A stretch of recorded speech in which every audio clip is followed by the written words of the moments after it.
Ya, selanjutnya dari kelompok kami ingin menanggapi tentang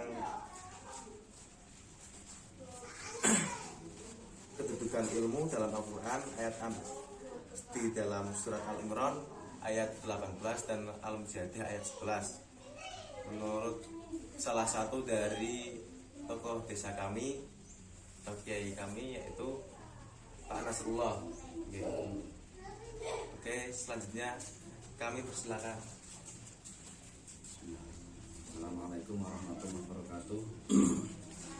Waalaikumsalam. Di dalam pembahasan kali ini saudara siapa?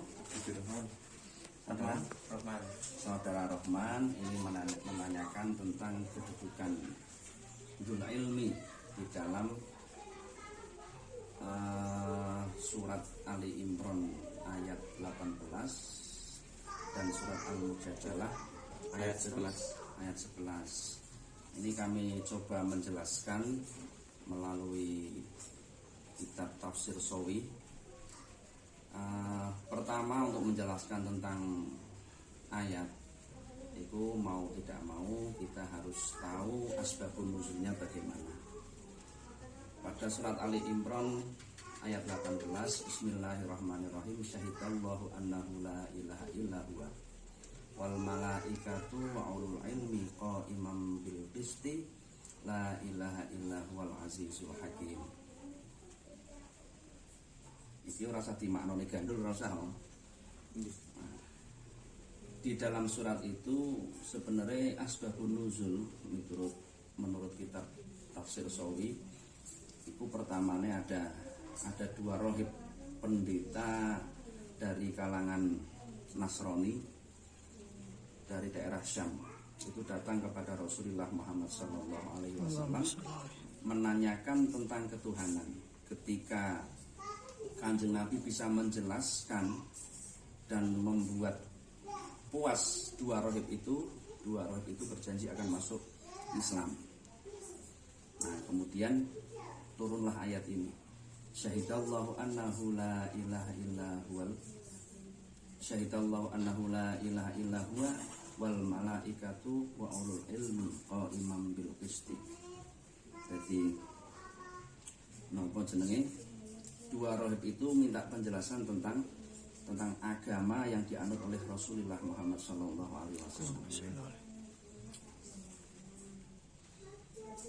Titik poin daripada ayat ini adalah Allah menjelaskan. Jadi syahidah niku nekseni iku nek min jihatillah dari Allah Ta'ala, iku artine menjelaskan, bayyana li khalqihi bidalaili wal ayat.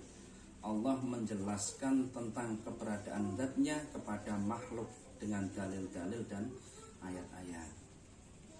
Syahidah, persaksian, ketika ditujukan kepada malaikat pada ayat ini iku al-iqrar, penetapan. Iqrar bahwa pengakuan bahwa malaikat itu menyaksikan keagungan Allah Subhanahu wa Ta'ala. Terus juga orang-orang yang mempunyai ilmu.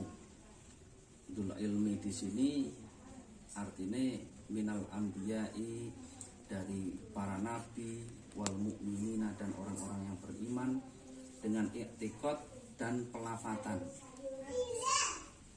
Sekarang kembali kepada pembahasan syahidallah. Kedudukan ulul ilmi di dalam ayat ini menjadi penegas bahwa untuk mempersaksikan, untuk mengetahui keesaan Allah Ta'ala, itu satu, yaitu malaikat. Yang berikrar itu malaikat. Yang kedua, orang-orang yang mempunyai ilmu.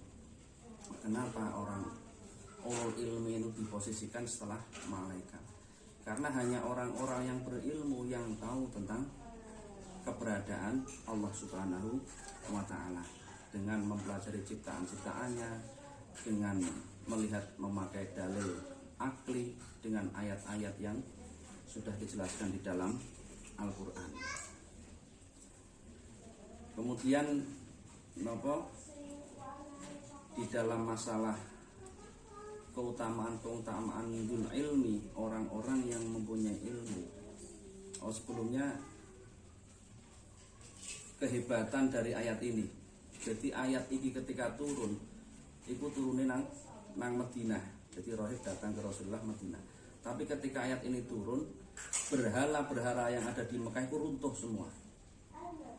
Itu di dalam penjelasan kitab Sawi itu, berhala-berhala yang ada di Mekah. Sebelum Futuhul Makkah itu kan Mekah itu dikelilingi berhala.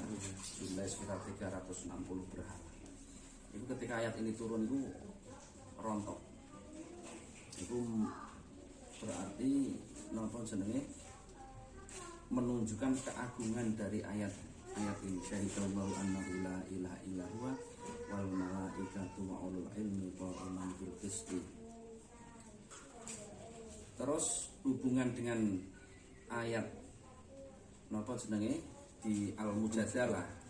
Ini kalau di sini di Tafsir Sawi juz 4. Ini menjelaskan tentang apa jenenge? Ada menyinggung masalah dul ilmi, orang yang mempunyai ilmu, yaitu dengan ayatnya apa? Ya ayyuhalladzina amanu idza qila lakum tafassahu fil majlis, utawa no qiraah yang mengatakan fil majalis fafsahu yafsahillahu lakum wa idza qila suzu fangsuzu. Sampai ngono ya. Yarfa'illahu alladzina amanu minkum walladzina utul ilma darajat. Nah, kalau di dalam ayat ini artinya ketika kita untuk mendapatkan derajat dari ilmu yang kita ketahui, siji ada syarat. Ya ayyuhalladzina amanu, berarti harus punya keimanan. Jadi ilmu itu kadang malah bisa menjerumuskan kita ke lubang yang dalam dengan ilmu. Nek kapan diciran duwe iman. Terus yang kedua, ya ayyuhalladzina amanu idza qila, ketika diucapkan atasmu tafassahu. Diucapkan itu berarti ono sing ngakon kan. Qila kan berarti diucapkan kan. Berarti ono sing ngakon kon ngucapke. Artinya untuk kita mendapatkan ilmu yang bisa mengangkat derajat kita, iku siji kita harus punya mentor. Nek bahasa sampean punya mentor. Nah, kalau di dalam pesantren punya guru. Punya sanad ilmu sing jelas. Artinya mempelajari Al-Qur'an itu ora otodidak kok gak bisa. Ngaji Quran otodidak, ngaji dhewe, dipelajari dhewe iku mesti njungsel. Jadi mesti salah. Nek cara nanggon hadis ini ku napa? Sing sapa belajar tanpa guru, maka gurunya adalah setan. Fasaihuhu syaitonun. Iku sing dimaksud idza qila lakum tafassahu, ketika diucapkan atas tafassahu, luaskanlah tempat duduk, itu artinya tadi ono sing merintah kan. Nah, untuk mendapatkan derajat ilmu yang tinggi itu harus ada yang memerintah. Memerintah itu artinya ono mentor, ono guru, harus ada guru. Itu siji. Nek kapan iso ilmu itu akan mengangkat derajat kita. Terus masalah tafassahu fil majalis. Iki asbabun nuzulnya itu Kanjeng Nabi ku sih lungguhan karo sahabat-sahabat, ana sahabat sing teko maneng, sahabat liyane ora belum geser. Sederhana. Jadi nek asbabun nuzulnya sederhana. Ketika jego ki rame kebek ana tamu maneng, jane sik nyedeng. Tapi ora do geser. Tafassahu fil majalis. Terus Kanjeng Nabi dawuh, "Ayo ki dijembarke maneng." Mendon jigo. Intinya apa? Intinya dalam ayat ini kita itu ketika untuk mendapatkan derajat ilmu yang tinggi, siji harus mempunyai mahabbah dan mawaddah, punya toleran. Jadi ono wong teko iku aja sama dumane wis jikok nang jejere Kanjeng Nabi terus ora gelem ngalih. Ya dimanggake dikeinggon. Itu menunjukkan apa ajaran Al-Qur'an itu ketika kita itu sudah mendapatkan posisi lah bahasane wis njegok pada karo Kanjeng Nabi iku ana wong teko manah ya kayak berilah tempat tafasah. Iku artinya ajaran-ajaran Al-Qur'an itu kudune apa? Mahabbah wal mawaddah. Jadi toleran. Melas. Makanya kita diajarkan toleransi itu antara yang seiman, juga nanti dikasih aturan-aturan cara bertoleransi. Antar agama juga kita diajarkan bertoleransi. Orang toleransi antar intern orang Islam, kita juga diajarkan toleransi dengan agama lain. Oh, nyatanya neng Medina itu Kanjeng Nabi kehidupannya juga dengan bersama orang-orang Yahudi kan. Nah, seterusnya tafassahu fil majalis fafsahu yafsahillahu lakum. Ketika kita memberi ruang kepada orang lain, maka Allah akan memberi ruang pada diri kita. Nek cara nang hadis itu akeh penjelasan tentang sing sapa wae gampangke wong liya maka kita akan dimudahkan oleh Allah. Sing sapa wong iku menolong orang lain kita akan ditolong oleh Allah. Nah, itu artinya memang ajaran-ajaran agama seperti itu. Ketika kita sudah melakukan itu, yarfa'illahu alladziina aamanu minkum walladziina utul ilma darajatna. Maka Allah akan mengangkat orang-orang yang beriman dan orang-orang yang berilmu. Tapi syarat ilmu itu munggah derajate iku siji duweni iman. Duweni iman, di dalam mempunyai iman juga disyaratkan kita punya toleransi. Nah, punya toleransi. Jadi orang pinter tok, wong pinter akeh saiki. Wong koruptor itu ya pinter-pinter mesine. Sampai iso koruptor miliaran yo, nah orang pinter kan ra iso. Tapi apakah kepintarannya itu mengangkat derajatnya? Enggak. Ora kan? Malah menjerumuskan ke lubang yang dalam, jadi di penjara, terhina dan lain sebagainya. Artinya tidak semua ilmu berarti kan orang apa ilmu siji sing menuntun kita kepada keimanan dan ilmu-ilmu yang menuntun kita untuk saling toleransi. Nah, itu ketika kita seperti itu maka kita akan mendapatkan derajat yang tinggi dengan ilmu yang kita miliki. Jadi wong iku ora butuh pinter tok ora. Siji iman, makanya pertama pembukaannya ya ayyuhalladzina amanu. Nah, orang-orang nek kapan berilmu tok ya ora jaminan mulia. Nah, ilmu-ilmu apa sing ndedekke kemuliaan itu? Artinya ilmu-ilmu yang menuntun kita kepada keimanan dan ilmu-ilmu yang menuntun kita kepada toleransi. Melas. Wong itu semakin pintar itu sebenarnya semakin ora keyakinan, pak oranan. Jadi cara nek nangon dawuh-dawuhe Kanjeng Nabi niku napa kalimu bihasa bi ukulihim. Ketika orang-orang pintar itu nek cara menghadapi orang awam ya dengan bahasa orang awam, tapi tidak menghilangkan keilmuannya. Cara kula umpamane mulang menejak berhubungan, ngedami berhubungan orang masalah. Berhubungan, yang penting dengan ilmu. Orang ngawur umpamane nang kono do minum-minuman terus melu minum. Iku arane ora toleransi kan. Artinya toleransi niku artinya dengan ilmu. Jadi kabeh iku nek kapan kunci keselamatan kula sampean kabeh, kunci kemuliaan saya dan kita semua itu dengan ilmu sing priye? Ilmu yang mengantarkan kita kepada keimanan dan ilmu yang mengantarkan kita kepada toleransi, mahabbah wal mawaddah, menimbulkan napa jenenge cinta kepada orang lain. Jadi nek wong tambah pinter kok tambah beringas, tambah nyalah-nyalahke wong, luwe-luwe kok ngafir-ngafirke. Wah, saiki kan usum nang media sosial sedhisik kafir. Iku luar biasa gobloknya. Jadi goblok sing luar biasa. Soalnya apa? Soalnya al ulama iku warasatul anbiya. Ulama itu pewaris para nabi. Tujuan nabi apa diutus itu? Untuk mengajak umat manusia masuk ke surga sebanyak-banyaknya. Nah, berarti nek kapan ulama itu pewaris nabi, ya mestinya ulama juga misinya harus mengajak sebanyak-banyaknya umat Nabi Muhammad untuk masuk ke surga. Lah kok ono ulama malah ngafir-ngafir gitu kan, berarti kan ono wong jatahe dijak ring swarga malah dijoroke ring neraka. Lah niku tidak masuk di dalam kategori ulama. Ulama niku ya ulul ilmi niku mau ulul ilmi. Terus malih apa jenenge nanggon masalah ulama. Al ulama niku napa? Ulama niku alladzina yang durunal ummah bi ainir rahmah.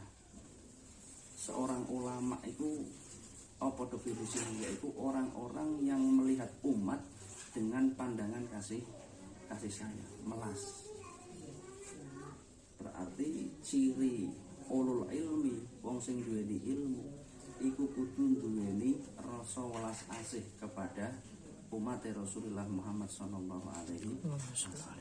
Hatta orang itu belum Islam. Nah, jadi wong kudu Islam pun kita harus kasih sayang. Kita doakan untuk bisa mendapatkan hidayah. Ojo malah sampan karo non muslim ora dijengkeli umpamane, yo malah ndelok Islam itu priye mangke. Oh, Islam kok sangar temen. Nah, padahal Islam itu harus menunjukkan keindahannya dengan aturannya. Nah, itu mungkin nanggon surat Al-Mujadalah itu titik poinnya adalah ketika kita sebagai orang yang berilmu untuk bisa mendapatkan derajat tinggi di mata Allah, derajat tinggi di mata manusia, iku siji kudu duweni iman, loro duweni toleransi, rasa cinta kepada umat manusia. Nek mau nanggon syahidallah itu menunjukkan bahwa orang yang berilmu itu yang mampu untuk menyaksikan keesaan Allah. Nah, intinya apa? Intinya berarti ilmu-ilmu yang seperti ini tidak bisa kita dapatkan dengan jalur otodidak. Bahasanya apa otodidak ya apa? Belajar sendiri. Wah, belajar dewi ku ra iso. Sebab napa? Idza qila lakum. Dawe kan idza qila. Qila niku berarti kan diucapkan, diperintah. Kowe nek kapan dikon kaya ngene, sampean kudu ngene. Berarti kan ana sing ngakon kan. Nah, kita juga seorang yang dulu ilmi, sing duweni ilmu. Itu berarti harus dengan jalur, dengan sanad. Artinya ana sing mengantarkan kita, menunjukkan kita jalan kepada Allah. Nah, nek orang menunjukkan jalan bahaya. Sampeyan delok wong-wong sing ketoke berilmu pamane wah Lia Eden, terus musotek wae yo. Ngerti lah sing aku nabi kan. Nggih. Nah, itu dia bukan orang-orang sembarangan, dia pelaku spiritual. Pelaku spiritual tapi dengan tanpa ilmu. Tirakat umpamane nang ngisor wit, terus dimpeni ana ilham ana sinar putih. Mangke ngaku ditemoni malaikat Jibril. Ngaku ditemoni malaikat aku diangkat jadi nabi. Lah iku rusak jadi.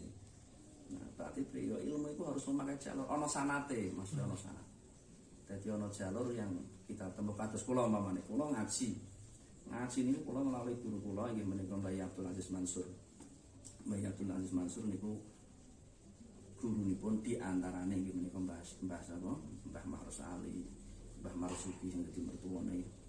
Terus Mbah Mahrus Ali niku merguru malih ngaji kalian Mbah Abdul Karim Lirboyo, Mbah Abdul Karim Lirboyo kalih Mbah Khalil Bangalan Metu. Terus tekan dunia sampai Rasulullah Muhammad sallallahu alaihi wasallam. Malah nek dawuh Mbah Yai kula niku ketika mengajarkan di pondok niku, sampean niku tuh santriku. Sampean niku santrine Mbah Karim. Jadi sehebat beliau, sealim beliau orang ngakoni duweni santri, tapi ngakoni ngopeni santrine Mbah Karim saking tawadhuke. Iku artinya apa? Tujuannya nuturi santri niku untuk mengikat sanad, ikatan-ikatan ngaji. Nah, sampean makanya mondok ngaji niku kudu jelas. Gurune sampean niku ngajine karo sapa ngaten. Nah, iku idza qila lakum tafassahu. Nah, itu maksudnya kemuliaan ilmu itu bisa kita dapat iku nek kapan kita ilmu itu mengantarkan kita kepada keimanan, terus membuat kita punya toleransi, dan ada guru pembimbing, mursyid nek nanggon ngaji niku mursyid. Utawa duwe guru. Nek bahasane sampean duwe mentor. Nah, itu mungkin sekelumit penjelasan tentang korelasi dua ayat tersebut. Mungkin kalau butuh penjelasan lain yang lebih luas, itu mungkin pada kesempatan yang lain. Nah, mungkin sementara niku dulu. Assalamualaikum warahmatullahi wabarakatuh. Waalaikumsalam. Ya, terima kasih penjelasan sedikit mengenai tentang surat Al-Imran dan Al-Mujadalah dari Pak Nas, dan saya Terima kasih, dan selanjutnya akan kami jelaskan mengenai surat tersebut menurut kiai-kiai di desa kami. Terima kasih.